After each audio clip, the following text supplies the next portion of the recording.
Welcome everyone. Welcome back to part 4 of Home, a horror adventure. I'm Area85, and when we last left off, we left the factory where I used to work.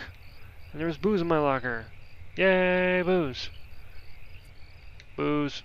Okay. And we're still looking for Rachel. We found a flashlight on a guard. Apparently the one that I had, I guess. And there was a letter from Norman. It was kind of crumpled up. Now we're continuing. And things are getting a little weird, a little stranger.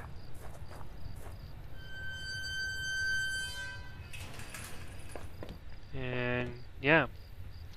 The garbage bin was a disgusting mess of rotten food in slick black bags. Saw a thin greenish corner poking out from one of the bags. It was my driver's license. It looked damaged. I take it back. Yes. I cleaned the card off as best I could. It looked pretty beat up. I was amazed to have found my credit card, and now this. I tucked the card into my wallet next to my credit card. Someone wanted to get rid of me real quick. Sounded like it was going to start raining again. Oh, good thing we're going inside. I had entered Norman's place. This was the back of the store that he ran. It was oddly quiet, except for the faint sound of a television. Norman? Hey, Norman! Hey, buddy, are you home?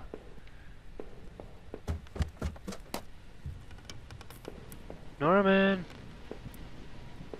Norman, are you here? Rachel? Norman? What the hell? One of Rachel's old autumn coats hung on a rack. That was Norman's bedroom, wasn't it? What's this doing here? Alright, look, Norman, if you're... You better not be sleeping with my wife! This is not funny, Norman! Inside the cabinet was a small but impressive collection of hunting rifles, shotguns, and even a few items I didn't think were legal here. One of the slots on the rack was empty. The gun I had found seemed to match the others there. The handgun was Norman's. What the hell was he doing with it? The gun would fit there. Did I place it back in the cabinet? Sure. I carefully pushed the piece back in place and felt a great burden lifted. Norman, what were you doing with all of these? What are you doing with my damn wife? A speck of something dark and wet stained one of the sleeves. Uh-oh. I don't like the sounds of this.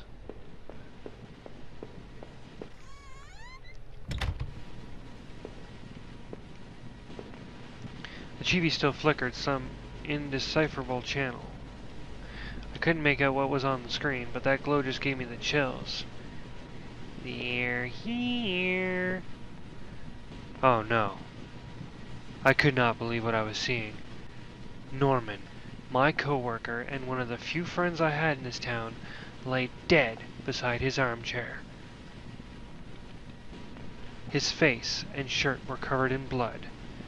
It looked like he'd been shot trying to get up. His eyes were wide with shock, but they were already drying. Norman, what was Rachel doing here? What'd you have her coat? Norman, maybe you deserved better. You probably did. Did I close his eyes? Yes. I closed his eyelids down, shuddering as I did so. I wasn't sure if I wanted to give him peace or if I just couldn't stand to think anymore about what was going on. Hope to hell Rachel had nothing to do with that mess. I couldn't make out what was on the screen, but that glow just gave me the chills.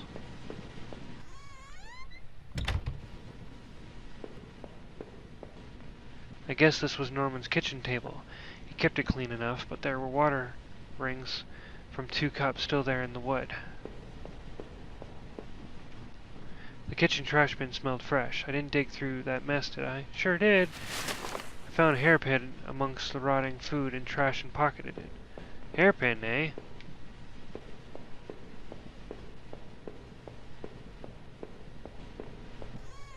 God, I hope I don't find Rachel's corpse.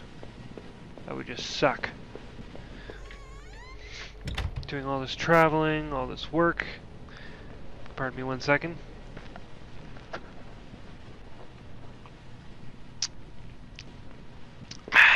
Needed a drink. There we go. Alright, so we're gonna go downstairs. Thump, thump, thump, thump, thump. I used the hairpin to pick the lock. The hairpin snapped in half, so I threw it away. The general store was small, but it was clean. It had the usual things: postcards, snacks, magazines, and canned goods. I never went there much. Rachel usually stopped by after work if we needed anything. The register was mostly empty, and a fat stack of travel magazines sat beside it.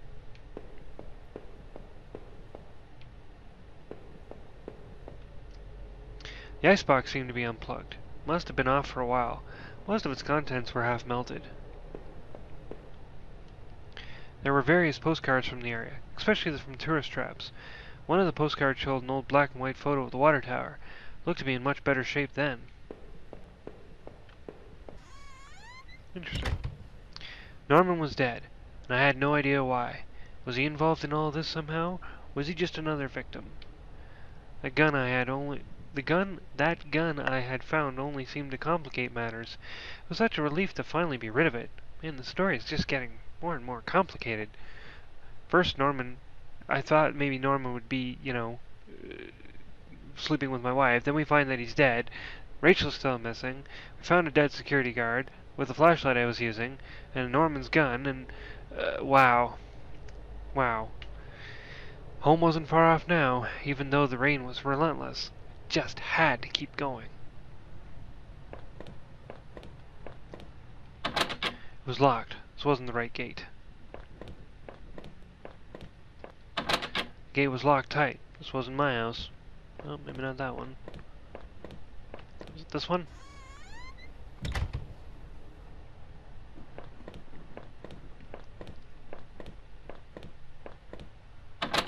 Gate was locked tight. This wasn't my house.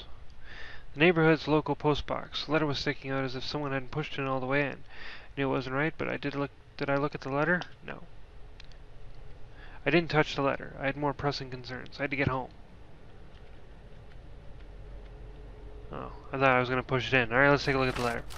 There was no return address, but the envelope was addressed to Norman. Carefully I tore it open and looked at the letter inside. It read, "Stay away. She's mine."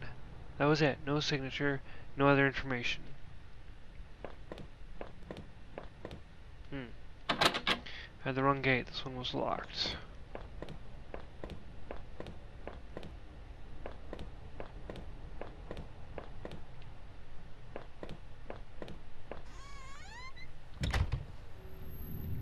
I had entered our backyard. The rain gave me a terrible sense of foreboding, and it chilled me through my clothes. I was expectant, but also afraid. Because this is Thriller. Dun, dun, dun. I held my breath as I approached our back door. I was terrified to step inside.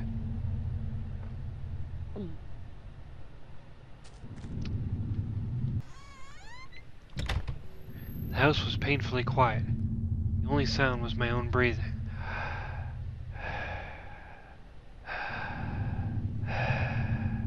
Ragged and strained. I flickered the light switch by the door. The power was off.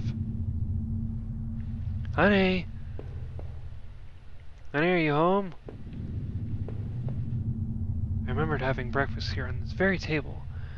Was that yesterday? Or sometime before?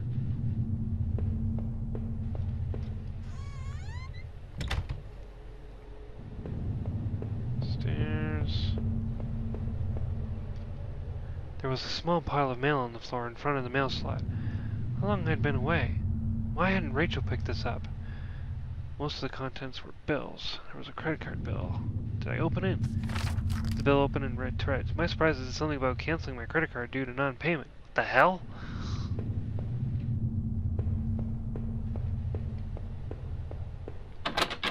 The door to the basement was locked.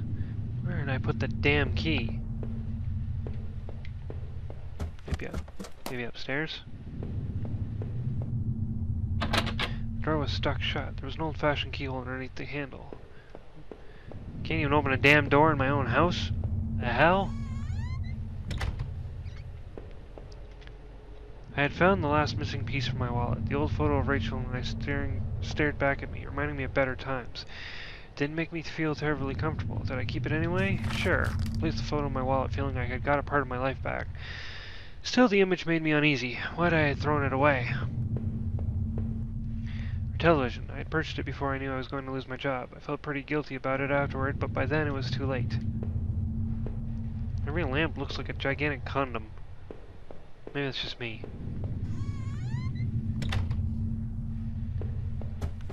And go up the stairs some more. Oops. Nope, go up the stairs. Our hallway mirror had been smashed, its pieces scattered around the floor.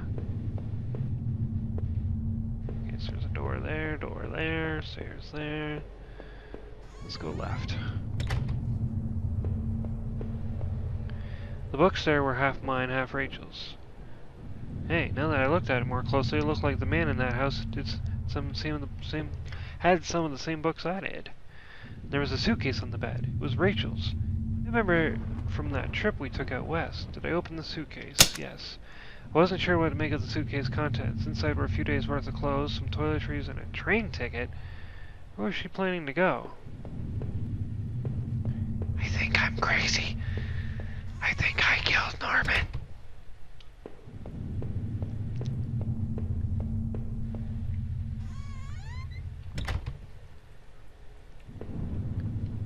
Our sink, which needed to be replaced. One of the taps always stuck, but I hadn't got around to fixing it yet.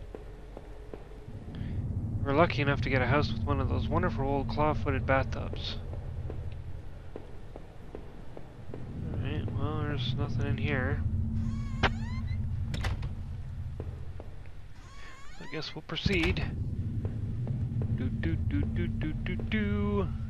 My laptop had been left on and only a tiny bit of power left. On the screen was a website about the old water tower.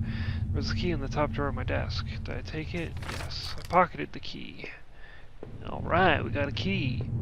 Which key is it? Because there's more than one door that was locked, if I recall. Let's try this one first. Door was stuck shut. There was an old-fashioned key underneath the handle. Well, we can't use that one. Okay, so it must be this one. Is this one? Oh, it's the table, no. Right. To the basement we go. There were old Christmas decorations in the box. Next. Garbage bags were stuffed with old paint cans and supplies. There was a dirty old key here. Oh, I'll take that key. And try to remember what it unlocked. I think it unlocks the door upstairs. There were old clothes, tools, and things we obviously hadn't thrown out yet. I'd put up this divider wall last summer, so we could create a separate room in the basement. I hadn't finished it yet, so the door was stuck, and the drywall was poorly installed. I might have been able to break through if I found something heavy enough. Well, maybe we'll find what we need upstairs. Wah, wah, wah!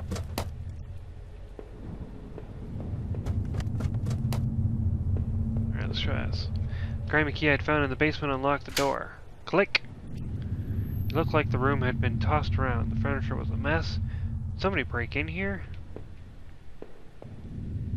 There was an old crowbar on the floor. Did I need to take the crowbar? Yes, I did. Because I lifted the heavy crowbar, I appreciated its weight. Alright, we're gonna go into the basement. Do. Alright, now we can use the crowbar and knock the wall down. Did I break through the wall with a crowbar? Break on through to the other side. Yes, I did. With a heavy heave, I swung the crowbar at the wall. I smashed a hole large enough to step through. As I stepped through the broken wall, my breath caught in my throat. This was it. Was Rachel down here? Was she okay? Can't look. The hell?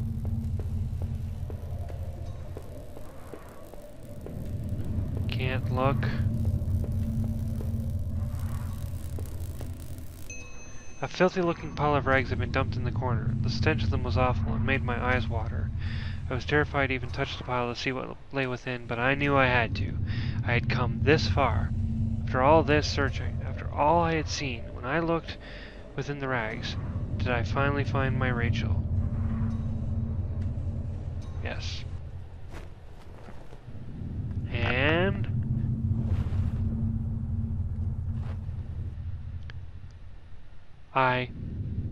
oh no. My hands trembled as I pulled back of the layers of cloth. There, at the center, under all the dirt and mess, was my beloved, my Rachel. Her arms were bruised all over and slashed repeatedly. Her clothes were ripped and torn, and even through all that sickening blood, it was obviously she had been stabbed to death. The knife I had carried all this way suddenly seemed like a poison. What had happened, Rachel? Who did this to you? I thought about all I had seen and wondered if any of it could help me figure out who had done this. And when I couldn't stay there any longer, I stepped away on shaky legs and made my way back upstairs. Reluctantly exhausted from my journey, I could no longer resist the urge to close my eyes.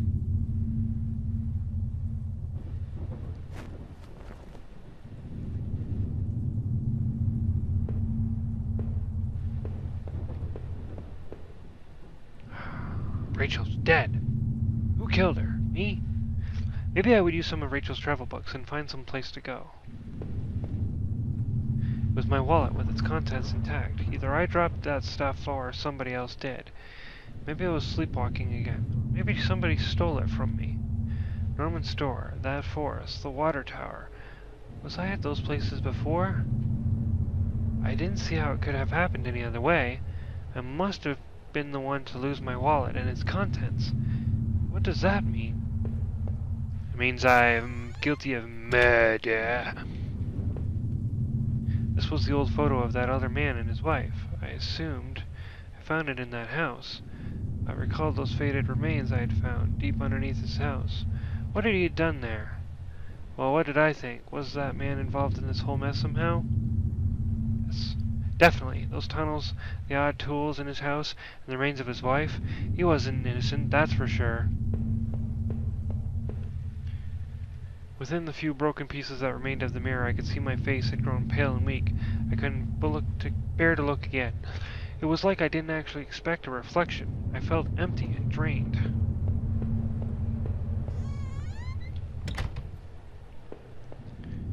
The reflection of that grimy glass was only a shadow, a whisper. I still loved the old-time charm of that claw-footed bathtub, though it seemed like cold comfort then.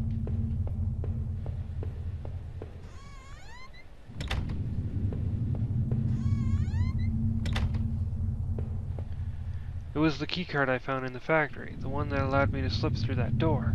It seemed to me that it was probably Norman's, but if that was true, what was he doing back at the plant? Did I think Norman was going back to the factory? Yes. It must have been him. He must have been using the old locker room. The laptop had finally run out of power. Or maybe I killed Norman in a jealous rage. Dun dun dun.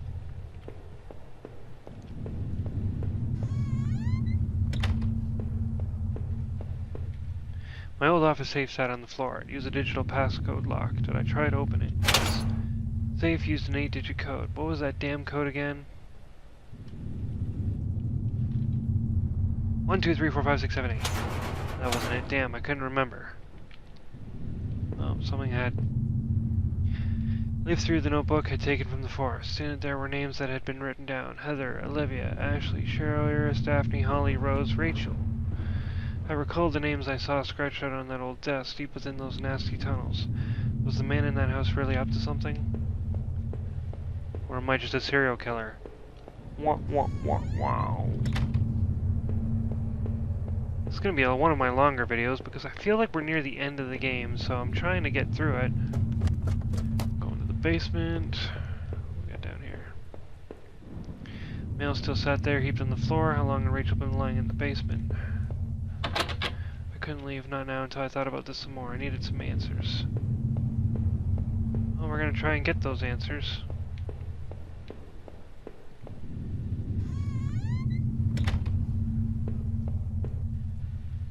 There would be no more dinners here, no more chit-chat over breakfast, at least not for us. Alright, well, I think the video's gone on long enough, but when we come back, come to part 5. Hopefully that will probably be the last part, because we're getting near the end, I think. Again, guys, if you liked the video, hit the like button, obviously subscribe, share with friends, leave a comment, as always, as I do love interacting with you guys and chatting about the games I'm doing. Of course, you can always follow me at Twitch, Area85, and of course Area_85 and Twitter. Those are listed down below. And until next time, guys, take care, y'all.